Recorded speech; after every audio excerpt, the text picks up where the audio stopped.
کی چابی میرے ہاتھ میں آ چکی ہے۔ آپ کے سامنے صحابہ کرام موجود تھے، ابو بکر، عمر، عثمان و علی موجود تھے، آپ کے سامنے اہل بیت بھی کھڑے ہوئے تھے، آپ کے سامنے عشرہ مبشرہ، بدر، احد، خندق والے کھڑے ہوئے تھے۔ ہر صحابی انتظار کر رہا تھا، منتظر تھا کہ بیت اللہ کی چابی مجھے دے دی جائے، بیت اللہ کی چابی مجھے پکڑا دی جائے، بیت اللہ کا کنجی بردار مجھے بنا دیا جائے، بیت اللہ کا متولی مجھے بنا دیا جائے۔ میرے محبوب صلی اللہ علیہ وسلم نے بیت اللہ کی چابی کسی صحابی کو عطا نہیں کی، بیت اللہ کی چابی اپنے خاندان والوں کو عطا نہیں کی، اپنے رشتہ داروں کو نہیں دی۔ آپ نے بیت اللہ کی چابی اپنے چچا عباس کو بھی نہیں دی، آپ نے بیت اللہ کی چابی اپنے کزن عبداللہ بن عباس کو بھی نہیں دی، آپ نے بیت اللہ کی چابی اپنے داماد عثمان کو بھی نہیں دی جنہیں عثمان غنی کہا جاتا ہے، آپ نے بیت اللہ کی چابی اپنے داماد شیر خدا علی کو بھی نہیں دی۔ میرے محبوب صلی اللہ علیہ وسلم نے بیت اللہ کی چابی اپنے سسر ابو بکر و عمر کو بھی نہیں دی۔ میرے محبوب نے وہ چابی دوبارہ عثمان بن ابی طلحہ کے ہاتھ میں رکھ دی۔ میرے محبوب نے فرمایا عثمان یہ چابی میں تیرے حوالے کرتا ہوں اور اس کے ساتھ ایک اعلان بھی کرتا ہوں، یہ چابی قیامت تک کے لیے تیرے خاندان کے اندر رہے گی۔ عثمان جو بندہ اس چابی کو چھیننے کی کوشش کرے گا وہ دنیا کا سب سے بڑا ظالم ہوگا۔ نبی علیہ الصلوۃ والسلام نے یہاں چابی کسی مسلمان کو نہیں دی، عثمان بن ابی طلحہ کو دی جو ابھی کفر کی حالت میں تھا۔ جب عثمان کے ہاتھ میں بیت اللہ کی چابی آئی تو عثمان نے کہا یا رسول اللہ آپ نے چابی تو پکڑا دی، اب اپنا دامن بھی پکڑا دیں۔ آپ نے چابی تو دے دی، اب مجھے کلمہ پڑھا کے اپنے غلاموں کی صف میں شامل کر لیجئے، اپنا مجھے خادم بنا لیجئے۔ حضور صلی اللہ علیہ وسلم نے پھر عثمان بن ابی طلحہ کو کلمہ پڑھایا، عثمان مسلمان ہو جاتے ہیں۔ تو نبی علیہ الصلوۃ والسلام جب مکہ مکرمہ کے اندر داخل ہوئے، آپ علیہ الصلوۃ والسلام نے تمام لوگوں کو اس موقع کے اوپر معاف کر دیا۔ یہ سورۃ النصر جس کا ترجمہ اور تفسیر بیان کی جا رہی ہے، یہ ہمیں سبق یہ دیتی ہے، دنیا کے اندر کئی مواقع ایسے آ جاتے ہیں جہاں غلطی سے درگزر کرنا ہوتا ہے، کسی کو معاف کرنا ہوتا ہے۔ اگر کبھی زندگی کے اندر ایسا معاملہ آ جائے تو دوسرے بندے کی غلطی کو جلدی معاف کر دیا کریں۔ جو بندہ جس قدر دوسروں کو جلدی معاف کرے گا اللہ تعالیٰ اس بندے کو معاف فرما دیں گے۔ میرے محبوب صلی اللہ علیہ وسلم ایک مرتبہ حضرات صحابہ کرام کے ساتھ موجود تھے تو آپ علیہ الصلوۃ والسلام اچانک مسکرا پڑے، تبسم فرمایا۔ حضرت عمر فاروق رضی اللہ تعالی عنہ نے عرض کیا یا رسول اللہ آپ کیوں مسکرا رہے ہیں؟ میرے محبوب صلی اللہ علیہ وسلم نے فرمایا عمر اللہ رب العزت کے سامنے میری امت کے دو بندے دو زانو حالت کے اندر بیٹھے ہوئے ہوں گے۔ کس کے سامنے؟ اللہ کے سامنے۔ کس حالت میں؟ دو زانو حالت کے اندر۔ نبی علیہ السلام جب کھانا تناول فرماتے تھے تو ہمیشہ آپ دو زانو حالت کے اندر بیٹھتے تھے۔ تشہد کے اندر جب ہم بیٹھتے ہیں تو دو زانو حالت کو اختیار کیا جاتا ہے، اور یہاں پہ ایک شریعت مطالعہ کا مسئلہ سمجھ لیں۔ بعض مرتبہ جب نماز پڑھنے کے لیے مسجد کے اندر آتے ہیں تو جو ہی گھڑی کے اندر نماز کا وقت ہو جاتے تو لوگ فوراً کھڑے ہو جاتے ہیں، جیسا کہ آج عصر کی نماز میں ہوا۔ تو ایسا طریقہ اختیار نہیں کرنا چاہیے، یہ پیغمبر کی تعلیم نہیں ہے کہ گھڑی کو دیکھ کر نماز کے لیے اٹھا جائے۔ حضرات صحابہ کرام کا معمول یہ تھا کہ صحابہ کرام نبی علیہ السلام کو دیکھ کر صفوں سے اٹھتے تھے، تو جس وقت امام آ جائے تو اس وقت اپنی صفوں سے اٹھا جائے۔ اور یہ مسئلہ دارالعلوم دیوبند کے شیخ الحدیث جن کا چند دن پہلے انتقال ہو چکا ہے، تو انہوں نے یہ مسئلہ بیان فرمایا کسی مسجد کے اندر جہاں گھڑی کو دیکھ کر لوگ کھڑے ہو گئے، تو آپ نے فرمایا کہ آئندہ کے بعد گھڑی کو دیکھتے ہوئے اٹھنے کا اہتمام نہ کیا جائے۔ جب آپ کی نظر امام کے اوپر پڑتی ہے، امام کے چہرے کو دیکھ لیں تو اس کو دیکھ کے پھر صفوں سے اٹھنے کا اہتمام کیا جائے۔ تو جب تک امام صاحب نہ آ جائے تو اس وقت صفوں سے نہ اٹھا جائے۔ آج چونکہ امام صاحب کو چند سیکنڈ تاخیر ہوئی تو پوری مسجد کے اندر مجھ سمیت سارے حضرات کھڑے ہو گئے۔ تو جب امام کے اوپر نظر پڑتی ہے تو صفوں سے اس وقت اٹھنا چاہیے. اور بعض مرتبہ امام کے ساتھ کوئی مجبوری بن جاتی ہے, وہ آ رہا ہوتا ہے, موٹر سائیکل کا مسئلہ ہوتا ہے, کوئی چلنے کا مسئلہ ہوتا ہے, کوئی بھی دشواری پیش آ سکتی, امام کا انتظار کرنا چاہیے. آدھا منٹ انتظار کر لیں, 1 منٹ انتظار کر لیں. اگر وہ آ جائے تو آ کے نماز پڑھا دے گا, اگر وہ موجود نہیں ہے تو مسجد کی انتظامیہ میں سے کوئی بندہ کسی ایک بندے کو کھڑا کر دے گا, وہ نماز پڑھا دے گا. اب اگر امام صاحب کو آنے میں تاخیر ہو گئی, پوری مسجد کے تمام حضرات کھڑے ہو گئے, تو ہر بندہ ایک دوسرے کی طرف دیکھ رہا ہوتا ہے کہ نماز یہ پڑھائے گا, نماز وہ پڑھائے گا, کون نماز پڑھائے گا. تو اس طریقے سے شریعت مطہرہ نے ہمیں جو تعلیم دی ہے تو اس کے مطابق ہمیں عمل کرنا چاہیے. تو نبی علیہ الصلوۃ والسلام نے فرمایا کہ 2 بندے اللہ کے سامنے 2 زانو حالت کے اندر بیٹھے ہوئے ہوں گے. اللہ رب العزت کی بارگاہ کے اندر ایک بندہ عرض کرے گا, اللہ مجھے اس بندے سے میرا حق دلا دیجئے. اللہ رب العزت دوسرے بندے سے فرمائیں گے کہ اس کا حق دے دو. جس کے اوپر دعویٰ کیا گیا ہوگا, جو مدعا علیہ ہوگا, تو عرض کرے گا, اللہ میرے پاس تو کوئی نیکی نہیں ہے, اللہ میرے پاس تو کوئی بھلائی نہیں ہے. تو اللہ تعالیٰ اس مدعی سے فرمائیں گے کہ اس مدعا علیہ کے پاس تو نیکی بھلائی نہیں ہے, اب کیا کرے؟ تو یہ مدعی کہے گا, اللہ میرے گناہ اس کے کھاتے میں ڈال دیے جائیں, میرے گناہ اس کے نام اعمال کے اندر درج کر دیے جائیں.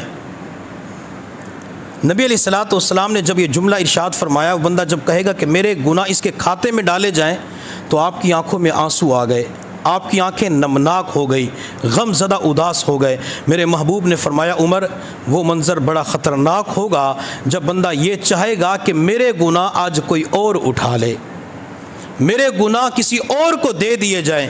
پھر آپ صلی اللہ علیہ وسلم نے فرمایا, عمر اللہ تعالیٰ مدعی سے فرمائیں گے کہ میرے بندے اپنا سر اوپر کی جانب اٹھا. جب یہ بندہ سر اوپر کی جانب اٹھائے گا تو اسے سونے چاندی کے محلات نظر آئیں گے, جن کے اوپر موتیوں کے ہار پڑے ہوئے ہوں گے. تو اللہ رب العزت فرمائیں گے, کچھ نظر آ رہا ہے؟ جی اللہ, یہ سونے کا محل, یہ چاندی کا محل, جن کے اوپر موتیوں کے ہار پڑے ہوئے ہیں, تجھے چاہیے؟ ہاں اللہ مجھے چاہیے. تو اللہ فرمائیں گے اس کی قیمت ادا کر. اللہ جنت کے محلات کی بھی قیمت ہوتی ہے.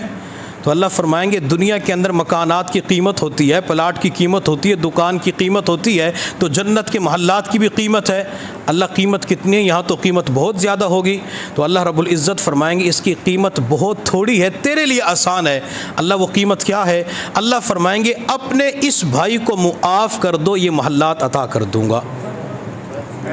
جنت کی قیمت اللہ نے بتلا دی. کسی مسلمان کی غلطی کو معاف کر دیا جائے, کسی مسلمان کی غلطی کو درگزر کر دیا جائے, تو اللہ فرماتے میں اس بندے کو جنت کے محلات عطا کروں گا. تو اللہ جب اس بندے سے فرمائے اسے معاف کر دے, وہ بندہ کہے گا اللہ میں نے اسے معاف کر دیا. تو اللہ فرمائیں گے میں نے تم دونوں کے اوپر اس معاف کرنے کی وجہ سے جنت کو واجب کر دیا ہے.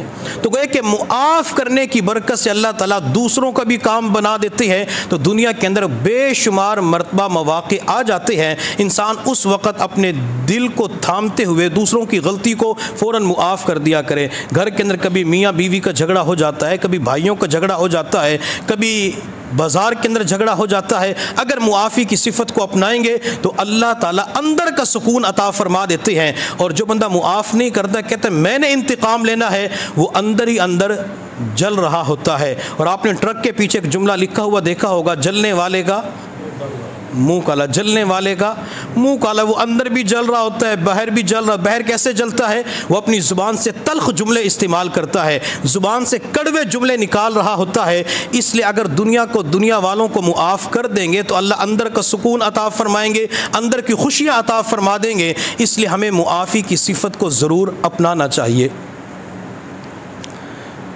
وہ ایک مرتبہ گھر کے اندر میاں بیوی آپس کے اندر بیٹھے ہوئے تھے, لطیفہ ہے. تو بیوی نے اپنے خاوند سے خوشگوار موڈ کے اندر پوچھا کہ مردوں کو جنت کے اندر کیا ملے گا؟ تو خاوند نے جواب دیا حوریں ملیں گی, چونکہ ہر وقت حوروں کی فکر ہوتی ہے نا. اب تھوڑی دیر کے بعد میاں بیوی کے درمیان جھگڑا ہو گیا, خاوند غصے کی حالت میں تھا. تو بیوی نے اپنے خاوند سے غصے کی حالت میں پوچھا کہ عورتوں کو جنت کے اندر کیا ملے گا؟ تو خاوند نے غصے کے اندر کہا کھوتے ملیں گے. تو بیوی نے کہا واہ تم کتنے خوش نصیب ہو کہ تمہیں تو حوریں ملے، ہمیں یہاں بھی کھوتے ملے اور وہاں بھی کھوتے ملیں گے۔ تو بعض مرتبہ انسان کو پتہ ہی نہیں چلتا کہ میں زبان سے کیا جملہ بول رہا ہوں۔ وہ ایک پروفیسر صاحب تھے، اپنے گھر کے اندر کتاب کا مطالعہ کر رہے تھے، انہیں کتابوں کے مطالعہ کا کافی ذوق تھا، بیوی کی طرف توجہ ان کی کم تھی۔ تو ایک مرتبہ گھر کے اندر آئے، بیوی یہ چاہتی تھی کہ میرے پاس بیٹھ کے مجھ سے کوئی بات چیت کرے، مجھ سے کوئی مسائل پوچھے، میرے مسائل کو حل کرے۔ تو بیوی اپنے خاوند کے کمرے کے اندر گئی، وہ کتاب کا مطالعہ کر رہا تھا، لیکن خاوند نے پھر بھی بیوی کی طرف سر اٹھا کے نہیں دیکھا۔ تو بیوی نے کہا کاش میں کوئی ایک کتاب ہوتی جسے ہر وقت آپ دیکھتے رہتے۔ تو خاوند غصے کی حالت کے اندر بھرا ہوا تھا، اس نے کتاب کو بند کر کے سائڈ پہ رکھا اور کہا کاش تو ایک ڈائری ہوتی جسے ہر سال تبدیل کر لیتا۔ تو غصے کی حالت میں انسان محبت اور پیار کے جملے استعمال کرے تو اللہ تعالیٰ محبتوں کو پیدا فرما دیتی ہیں۔ تو نبی علیہ الصلوۃ نے اہل مکہ کے لیے عام معافی کا اعلان کر دیا۔ میرے اللہ نے سورۃ النصر کی پہلی آیت میں فرمایا اذا جاء نصر اللہ والفتح، جب اللہ کی مدد آ جائے اور فتح حاصل ہو جائے۔ اللہ نے یہاں پہ دو لفظ استعمال فرمائے، نصر اور فتح۔ اللہ اپنے بندوں کو بتلانا یہ چاہتے ہیں کہ دنیا کے اندر تمہیں جب بھی کوئی کامیابی ملے، دنیا کے اندر جب بھی تمہیں کوئی نعمت ملے تو اس نعمت کی نسبت اپنی ذات کی طرف کرنے کی بجائے اللہ کی ذات کی طرف کرنی ہوتی ہے۔ جب انسان تمام تر نعمتوں کی نسبت اللہ کی طرف کر دیتا ہے تو انسان اللہ کی نعمتوں کا شکر ادا کرنے والا بن جاتا ہے۔ حضرت سلیمان علیہ السلام کے پاس جب ہدہد پرندہ آیا جس نے آ کے بتایا کہ اللہ کے نبی میں نے قوم کو دیکھا وہ سورج کی پوجا کر رہی تھی، حضرت سلیمان علیہ السلام نے ملکہ بلقیس کے نام ایک تخت لکھا۔ حضرت سلیمان علیہ السلام کو بعد میں اس ہدہد پرندے نے آ کے بتلایا اللہ کے نبی ملکہ بلقیس اپنے لاہو لشکر سمیت آپ کی طرف آ رہی ہے۔ تفسیر کے اندر لکھا ہے ملکہ بلقیس کا لشکر تقریباً 4 میل کے فاصلے کے اوپر تھا۔ تو اس ہدہد پرندے نے کہا اللہ کے نبی اس ملکہ کا بہت بڑا تخت بھی ہے جو سونے اور چاندی کا بنا ہوا ہے اور جس کی لمبائی چوڑائی بھی تقریباً 80 ہاتھ ہے، ایک ہاتھ اتنے کو کہا جاتا ہے، 80 ہاتھ لمبائی کے اندر، 80 ہاتھ عرض کے اندر، اور اس تخت کی کئی منزلیں بھی ہیں، کئی پورشن بنائے ہوئے ہیں۔ حضرت سلیمان علیہ السلام کو جب ملکہ بلقیس کے تخت کے بارے میں پتہ چلا تو آپ نے اپنے تمام جنات کو، انسانوں کو جمع کیا اور فرمایا کہ ہے کوئی تم میں سے ایسا بندہ جو ملکہ بلقیس کا تخت لے آئے؟ تو کسی نے کہا اللہ کے نبی میں چند لمحوں کے اندر، چند منٹوں کے اندر پیش کر دیتا ہوں۔ فرمایا مجھے جلدی چاہیے، وہ ملکہ بلقیس قریب آ چکی ہے، چند ہی لمحوں کے بعد وہ محل کے اندر داخل ہو جائے گی۔ تو آصف برخیا جس کے پاس اسم اعظم کا علم تھا اس نے کہا قبل ان یرتد الیک طرفک، اللہ کے نبی میں پلک جھپکنے سے پہلے وہ تخت آپ کے سامنے پیش کر سکتا ہوں۔ آپ نے فرمایا پیش کرو، چنانچہ پلک جھپکنے سے پہلے وہ تخت آپ کے سامنے پیش کر دیا۔ حضرت سلیمان علیہ السلام کو اس تخت کے حاصل کرنے کے اندر جو کامیابی ملی، مدد حاصل ہوئی، تو آپ نے یہ نہیں فرمایا میرا کمال ہے، میری خوبی ہے، میری صلاحیت ہے، جنات کا کمال ہے، بلکہ سلیمان علیہ السلام نے اس وقت فرمایا ھذا من فضل ربی، یہ میرے رب کا فضل ہے۔ جب سلیمان علیہ السلام کمال کو اللہ کی طرف منسوب کرتے ہیں، اللہ سلیمان علیہ السلام کو زمین اور ہواؤں کی بادشاہت عطا فرما دیتی ہے۔ ھذا من فضل ربی کے اوپر ایک لطیفہ یاد آیا، سنا دوں۔ کسی بندے نے ایک بہترین مکان بنایا، شاندار کوٹھی اور بنگلے ٹائپ کے اوپر۔ جب اس مکان کی تعمیر ہو گئی تو کوئی بندہ بوڑھا تھا، سر کے اندر مٹی پڑی ہوئی تھی، کپڑے میلے کچیلے تھے، وہ باہر بیٹھ کے رو رہا تھا۔ تو ایک بندہ قریب سے گزرا تو اس نے کہا آپ کیوں رو رہے ہیں؟ تو رونے والے نے کہا کہ اس مکان والے نے میرے اوپر ظلم کیا ہے۔ اب مسافر راہگیر یہ سمجھا کہ شاید یہ اس گھر کے اندر کوئی بوڑھا تھا، دادا تھا، نانا تھا، والد تھا، بچوں نے نیا مکان ملنے کے بعد بوڑھے کو گھر سے نکال دیا۔ تو اس نے کہا کہ آپ کو بچوں نے گھر سے نکال دیا؟ کہتے نہیں۔ کہتے پھر ظلم کیسا ہوا؟ تو اس نے کہا میرا نام شیطان ہے۔ اس نے کہا شیطان اور ظلم؟ تو لوگوں کے اوپر ظلم کرنے والا۔ لوگ کہتے ھذا من عمل شیطان، یہ ظلم شیطان نے کروایا، یہ شراب کا گناہ شیطان نے کروایا، بدکاری کا گناہ شیطان نے کروایا۔ آپ کہتے کہ مکان والا میرے اوپر ظلم کرتا ہے۔ تو شیطان کہنے لگا کہ اس بندے نے مکان بنایا ہے تو سارے سود اور حرام کے طریقے اس کو میں نے بتائے، اس نے سود کے پیسوں سے، حرام کے پیسوں سے بہترین شاندار بنگلہ بنایا، اور جب سود کے پیسوں سے مکان مکمل ہو گیا تو اس نے مین دروازے کے اوپر تختی لکھوا دی، ھذا من فضل ربی، تو یہ میرے اوپر ظلم نہیں ہے تو اور کیا ہے؟ سارے حرام کے طریقے میں نے بتائے اور آخر کے اندر کہتا ہے کہ اللہ کا فضل ہو گیا، اللہ کا کرم ہو گیا۔ تو ہمارے اوپر بھی بعض مرتبہ اللہ کا فضل، اللہ کا کرم ہو جاتا ہے۔ جب بھی اللہ کا فضل ہو جائے، اللہ دینی دنیاوی نعمتیں عطا فرمائے، تو اس وقت اللہ رب العزت کی طرف تمام نعمتوں کی نسبت کیا کریں۔ اذا جاء نصر اللہ والفتح ورأیت الناس يدخلون فی دین اللہ افواجا، اللہ فرماتے محبوب آپ دیکھیں گے کہ لوگ اسلام کے اندر گروہ در گروہ، فوج در فوج داخل ہو رہے ہیں۔ جب نبی علیہ السلام نے مکہ مکرمہ کو فتح کیا، فتح کرنے کے بعد آپ مکہ سے مدینہ طیبہ کی طرف تشریف لے گئے تو آپ کی خدمت کے اندر وفود آنا شروع ہو گئے، اسلام قبول کر رہے تھے، حتیٰ کہ تفاسیر کے اندر لکھا ہے کہ ایک وفد ایسا بھی آیا جس کے اندر تقریباً 700 افراد تھے، ان 700 افراد نے ایک ہی مجلس کے اندر پیغمبر کے ہاتھ پہ اسلام قبول کر لیا۔ تو اللہ نے اس آیت کے اندر فرمایا تھا کہ آپ دیکھیں گے لوگ اسلام کے اندر داخل ہو رہے ہیں۔ پھر نبی علیہ السلام نے اپنی آنکھوں سے وہ منظر دیکھ لیا۔ سورۃ النصر کی 3 آیت کے اندر میرے اللہ نے فرمایا فَسَبِّحْ بِحَمْدِ رَبِّكَ وَاسْتَغْفِرْهُ إِنَّهُ كَانَ تَوَّابًا، محبوب جب آپ کے اوپر مدد آ جائے، فتح مل جائے، مکہ کے فاتح بن جائیں، لوگ اسلام کے اندر داخل ہونا شروع ہو جائیں، تو اس وقت آپ نے 3 کام کرنے ہیں۔ کیا؟ ایک تو تسبیح بیان کرنی ہے، دوسرا تحمید بیان کرنی ہے، اور تیسرا آپ نے استغفار پڑھنا ہے۔ نبی علیہ السلام کو اللہ نے ان کا حکم دیا کہ آپ نے یہ کرنا ہے۔ یہاں پہ ایک نقطے کی بات سمجھ لیں، اللہ تعالیٰ جب بھی کسی بندے کو نعمت عطا فرمائے تو اس نعمت کے بعد یہی 3 کام، میں اس کو آسان کر کے 2 کر دیتا ہوں کہ انسان 2 کاموں کا اہتمام ضرور کرے۔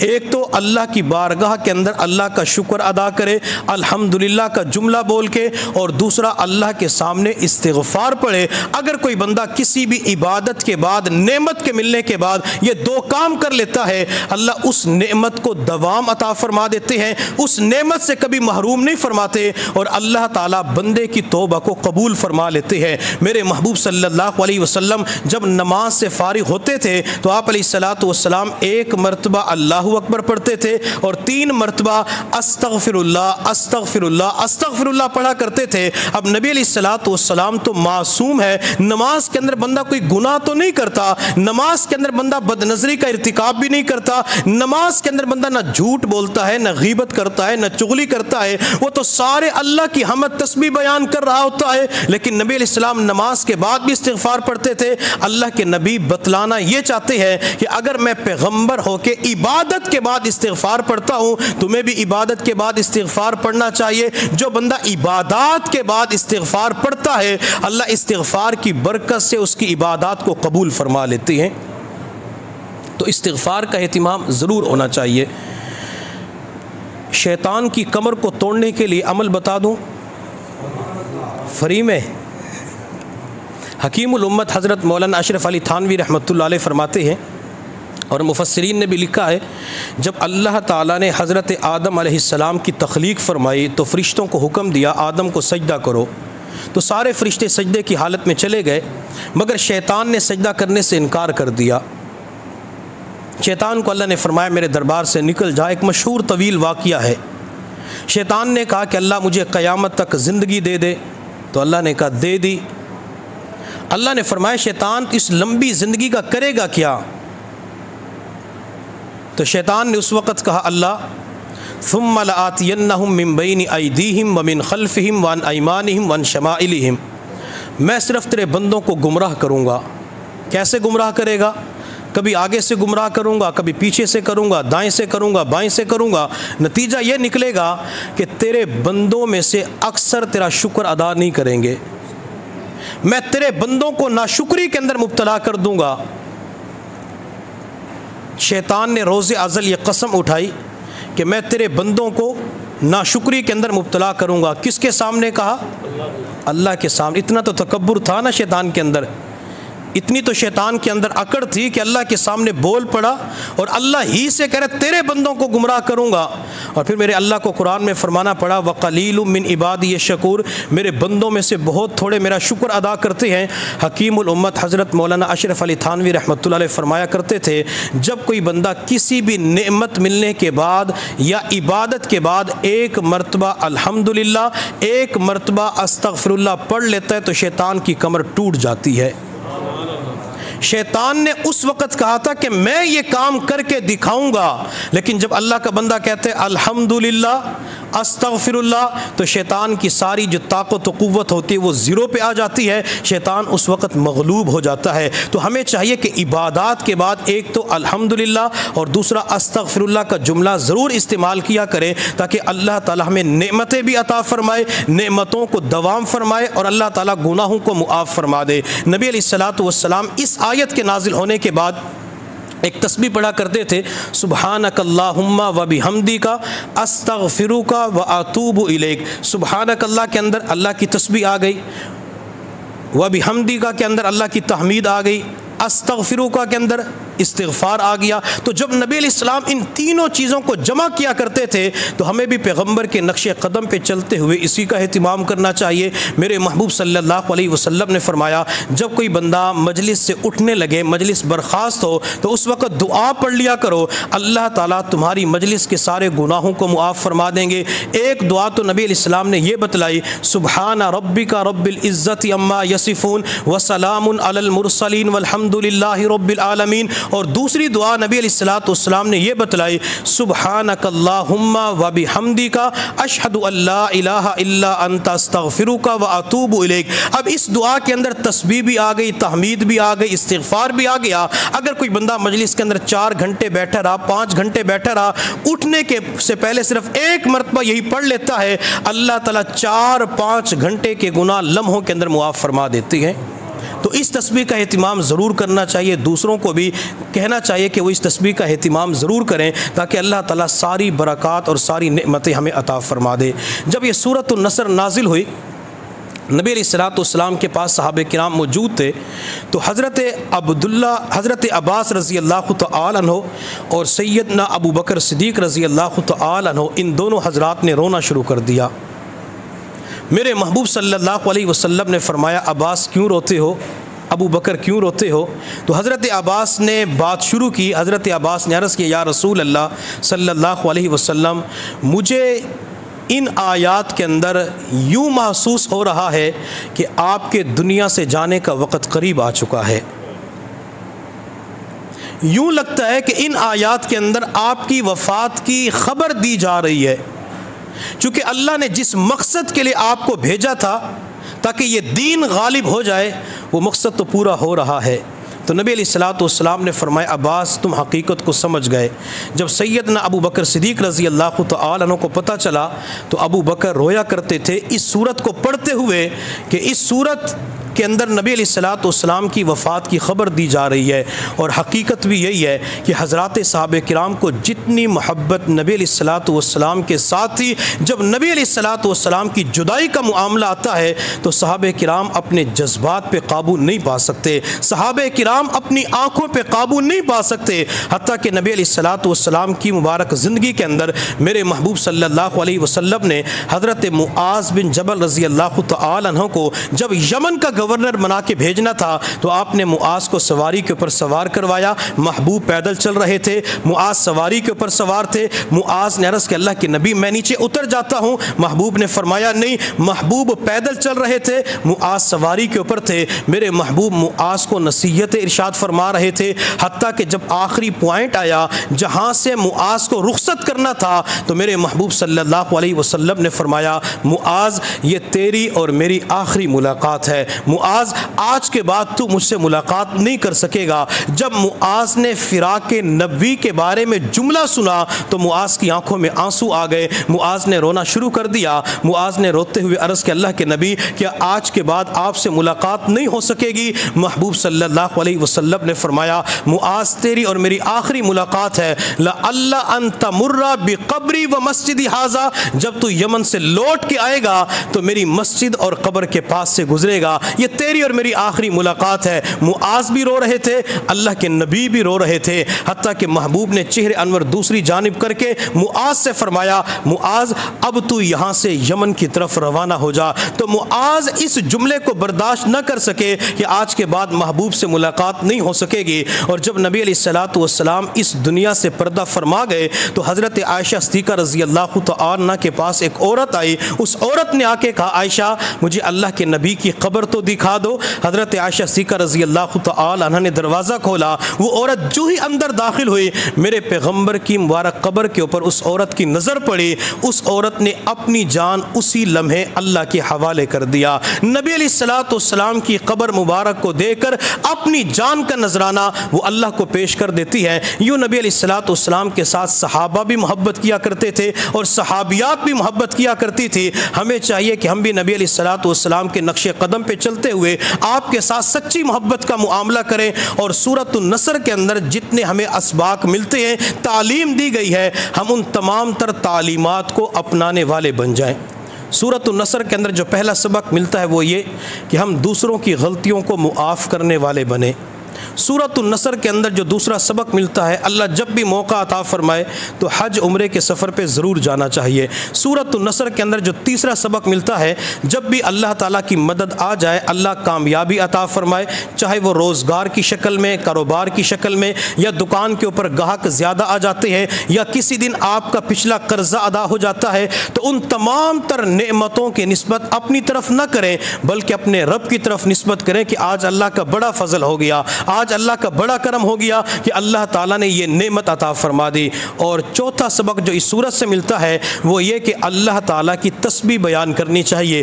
پانچواں سبق اللہ تعالیٰ کی تحمید بیان کرنی چاہیے، الحمدللہ کا جملہ استعمال کرنا چاہیے، اللہ کا شکر ادا کرنا چاہیے۔ اور چھٹا جو اس سورت سے سبق ملتا ہے وہ یہ کہ اللہ کی بارگاہ میں توبہ استغفار کرنی چاہیے، چونکہ اللہ نے خود ہی فرمایا انہ کان توابا، اگر تم استغفار کرو گے تو تم اللہ تعالیٰ کو تواب پاؤ گے، اللہ کو توبہ قبول کرنے والا پاؤ گے۔ استغفار کی برکت سے اللہ تعالیٰ توبہ کو قبول فرما لیں گے۔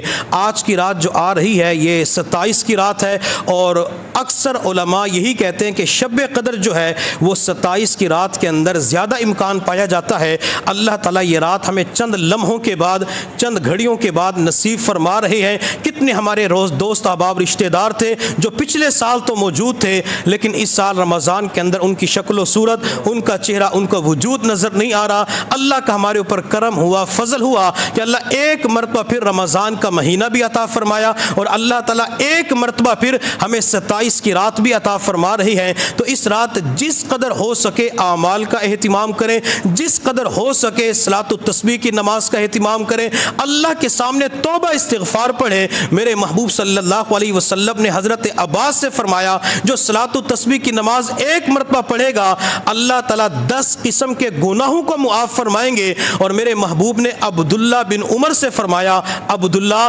دنیا کے اندر کوئی بندہ کتنا ہی بڑا گناہگار کیوں نہ ہو، اگر وہ دنیا کا سب سے بڑا گناہگار مجرم بن جائے، وہ صرف ایک مرتبہ صلاۃ التسبیح کی نماز پڑھ لے، اللہ تعالیٰ ساری دنیا کے گناہوں کو معاف فرما دیں گے۔ تو ہمیں آج کی رات صلاۃ التسبیح کی نماز کا اہتمام کرنا چاہیے اور اللہ کی بارگاہ کے اندر کثرت کے ساتھ دعا مانگنی چاہیے۔ میں یوں کہوں گا کہ جتنی بھی طاق راتیں آتی ہیں وہ اللہ کے سامنے مانگنے کی راتیں ہوتی ہیں، اللہ کے سامنے دعا کے لیے ہاتھ اٹھانے کی راتیں ہوتی ہے، اللہ کے سامنے جھولی پھیلانے کی رات ہوتی ہے۔ اگر ہم نے اللہ تعالیٰ کی بارگاہ کے اندر آج کی رات مانگا تو اللہ تعالیٰ انشاءاللہ ہماری نیک تمناؤں کو پورا فرمائیں گے۔ آخری واقعہ بیان کر کے اپنی اس تفسیر کو، واقعے کو مکمل کرتے ہیں۔ ایک اللہ والے کے گھر کے اندر تنگ دستی تھی، تو بیوی نے اپنے خاوند سے کہا کہ یہ تنگ دستی مجھ سے برداشت نہیں ہوتی، آپ کچھ کمانے کے لیے جایا کرو۔ وہ اللہ والے صبح سویرے اپنے گھر سے نکلے، شہر کے چوک چوراہے کے اوپر جا کے بیٹھ گئے، لیکن کوئی بندہ مزدوری پہ رکھنے کے لیے تیار نہ ہوا۔ یہ اللہ والے وہاں سے اٹھے، مسجد کے اندر آئے، پورا دن دعا مانگنے کے اندر گزار دیا، حتیٰ کہ دعا مانگ کے شام کو گھر چلے گئے تو بیوی نے اپنے خاوند سے پوچھا محنت مزدوری کی ہے؟ خاوند نے جواب دیا بڑے کی مزدوری کی ہے۔ آپ کا مالک کیسے ہے؟ ہے؟ خاوند نے جواب دیا میرا مالک بڑا اچھا ہے، مالک بڑا سخی ہے۔ اچھا مالک نے پیسے کتنے دیے، مزدوری کتنی دی؟ خاوند نے اپنی بیوی کو جواب دیا میرا مالک اتنا اچھا اور کریم ہے کہ مجھے اپنے مالک سے مزدوری مانگتے ہوئے شرم آ گئی، میں کل ضرور مزدوری لے کے آؤں گا۔ چنانچہ بیوی نے وہ رات بھوک کی حالت میں گزار لی۔ اگلا دن ہوا تو بیوی نے کپڑے کا تھیلا اٹھا کے خاوند کے ہاتھ میں پکڑایا اور کہا کہ اس کے اندر کھانے پینے کا سامان لے کے آنا، یہ تنگ دستی مجھ سے برداشت نہیں ہوتی۔ وہ بوڑھا ہڈیوں کا ڈھانچہ، سفید بال تھے، بازار کی طرف چلنا شروع کر دیا، حتیٰ کہ شہر کے چوک چوراہے کے اوپر جا کے بیٹھا جہاں اور مزدور بھی بیٹھے تھے۔ لوگوں کی منت سماجت کی، خدا کے لیے پلیز مجھے کام پہ رکھ لو، میں کام کروں گا۔ اور مزدوروں کو 1000 دیتے، مجھے 500 دے دینا، 200 دے دینا، آج شام گھر کا آٹا لے کے جاؤں گا، چینی لے کے جاؤں گا، پتی لے کے جاؤں گا، گھی لے کے جاؤں گا، بچوں کا فاقہ ختم ہو جائے گا۔ لیکن کوئی بھی مزدوری پہ رکھنے کے لیے تیار نہ ہوا۔ یہ بوڑھا وہاں سے اٹھا، مسجد کے اندر آیا اور پورا دن اللہ کی بارگاہ میں مانگتے ہوئے گزار دیا۔ کبھی ہاتھ اٹھا کے دعا کر لیتا، جب بوڑھے کے ہاتھ بازوں کے اندر درد شروع ہوتا اپنے بازوں کو جھکا لیتا اور پھر اللہ کے سامنے صرف زبان سے مانگنا شروع کر دیتا۔ کبھی زبان بھی تھک جاتی، دل ہی دل کے اندر اللہ سے مانگنا شروع کر دیتا۔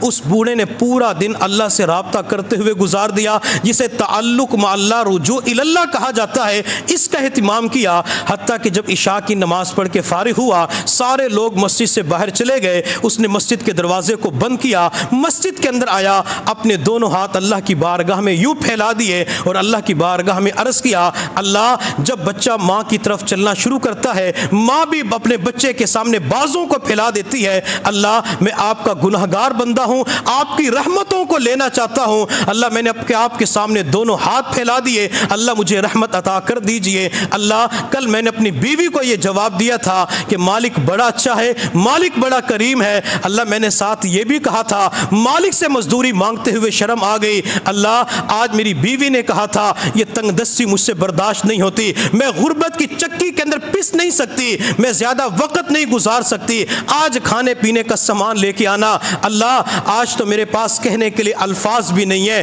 اللہ کھانا پینا بھی نہیں ہے، اللہ آج بیوی کو جا کے کیا جواب دوں گا، اللہ تنگ دستی کو ختم فرما۔ بوڑھا کافی دیر تک اللہ کے سامنے روتا رہا، حتیٰ کہ جب دعا مانگ کے فارغ ہوا، سوچنے لگا بیوی نے جو تھیلا پکڑایا تھا اس تھیلے کے اندر کیا لے کے جاؤں، پھر دل کے اندر خیال آیا ریت مٹی کنکر بھر لیتا ہوں، بیوی کو تسلی ہو جائے گی، خاوند آٹا لے کے آیا ہے، اس تھیلے کو اٹھا کے کندھے پہ رکھا، گھر کی طرف چلنا شروع کر دیا، پورا راستہ سوچ رہا تھا کہ آج کی رات بیوی کو کیا جواب دوں گا۔ چلتے چلتے جب مکان کے دروازے پہ پہنچا تو دیکھ کے حیران رہ گیا، گھر کے صحن سے دھواں اٹھ رہا تھا، جلدی سے دروازے پہ دستک دی، بیوی نے دروازہ کھولا تو خاوند نے بیوی کے چہرے پہ مسکراہٹ دیکھی، خاوند کہنے لگا او خدا کی بندی، صبح تو رو رہی تھی یہ تنگ دستی مجھ سے برداشت نہیں ہوتی، میں غربت کی زندگی مزید نہیں گزار سکتی، اب میں آپ کے چہرے پہ مسکراہٹ دیکھ رہا ہوں۔ بیوی نے خاوند کا ہاتھ پکڑا، اندر لے گئی، خاوند جو ہی اندر داخل ہوا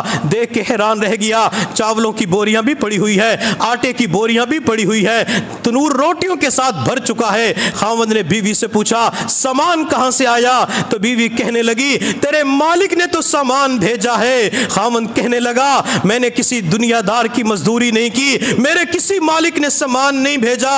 بیوی کہنے لگی جو سامان دینے والے تھے وہ کہہ رہے تھے کہ تمہارے خاوند کے مالک نے سامان بھیجا ہے۔ خاوند کی آنکھوں میں آنسو آ گئے، خاوند نے رونا شروع کر دیا، روتے ہوئے کہنے لگا میں نے کسی دنیا دار کی مزدوری نہیں کی، میں کسی کے دروازے پہ جا کے اپنے کندھے پہ کمر کے اوپر اینٹیں نہیں اٹھاتا تھا، میں نے مسالہ بھی نہیں اٹھایا، میں تو روزانہ مسجد میں جا کے اللہ کے سامنے صرف دعا مانگا کرتا تھا، اللہ کے سامنے رویا کرتا تھا۔ میرا مالک کتنا کریم ہے، مالک کتنا سخی ہے، آج شام سے پہلے میرے رب نے میری غربت کو ختم فرما دیا۔ بیوی کہنے لگی جو لوگ سامان دینے والے تھے وہ ایک پیغام بھی دے رہے تھے۔ خاوند نے پوچھا میرے مالک کی طرف سے پیغام کیا ہے، میسج کیا ہے؟ بیوی کہنے لگی مالک کی طرف سے پیغام یہ ہے تو دعا کے اندر کمی نہ کرنا، ہم زندگی بھر کے لیے سامان کے اندر کمی نہیں کریں گے۔ یوں اللہ دعاؤں کو قبول فرما لیتے ہیں۔ تو آج کی رات اللہ کے سامنے مانگنے کی رات ہے، جس قدر ہو سکے اللہ کے سامنے دعاؤں کا اہتمام کرے، تہجد میں مانگے، رات کے 11-12 بجے مانگے۔ اور جو اہل محلہ حضرات ہیں میں ان سے درخواست کروں گا کہ آج تو الحمدللہ مسجد کے اندر ختم قرآن کی تقریب بھی ہے، ختم قرآن کے موقع پہ دعائیں مانگی جاتی ہیں، دعائیں قبول ہو جاتی ہیں۔ ختم کے اندر شریک ہوں گے تو انشاءاللہ اللہ تعالیٰ یہاں بھی دعائیں قبول فرمائیں گے۔ گھروں کے اندر، مساجد کے اندر اپنی اپنی جگہوں پہ انفرادی طور پہ دعا کریں گے، اللہ تعالیٰ اس کو بھی قبول فرما لیں گے۔ اللہ رب العزت کی بارگاہ میں دعا ہے اللہ تعالیٰ ہم سب کو مانگنے کی توفیق عطا فرمائے، اور سورۃ النصر کے اندر جو 6 اسباق ہمیں ملتے ہیں یا اس کے علاوہ اور بھی جو اسباق ہے اللہ تعالیٰ تمام اسباق کو اپنانے کی توفیق عطا فرمائے۔ وآخر دعوانا ان الحمد للہ رب العالمین۔